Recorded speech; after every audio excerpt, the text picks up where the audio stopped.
It was a day of small moves on Wall Street Tuesday, but that was just enough to set new record closing highs for the S&P 500 and the Nasdaq. The Dow also saw a modest bounce. It gained 9 points. The S&P 500 was very little changed. The Nasdaq rose 27 points. Economic data set the tone for the day. Consumer confidence jumped to levels not seen since before the global health crisis.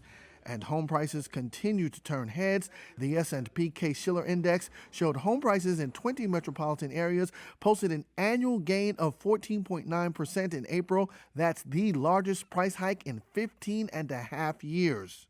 Peter Cardillo is chief market economist at Spartan Capital Securities. Earlier in the morning, the futures were pointing to a mixed session. And then, of course, when the economic numbers began to come out, we had a nice rally. And all in the indices at this time, with the exception of the utilities, are higher.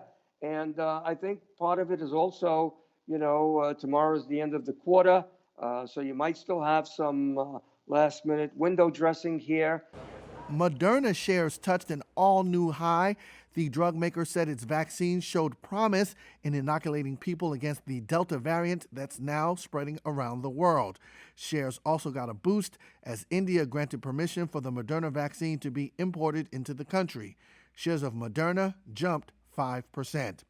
Morgan Stanley was a standout for the banking sector as many banks announced dividend payouts. The Wall Street Bank gave investors the biggest surprise when it announced it would double its dividend starting in the third quarter.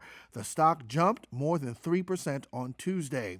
United Airlines confirmed it is making the largest ever jet order in company history.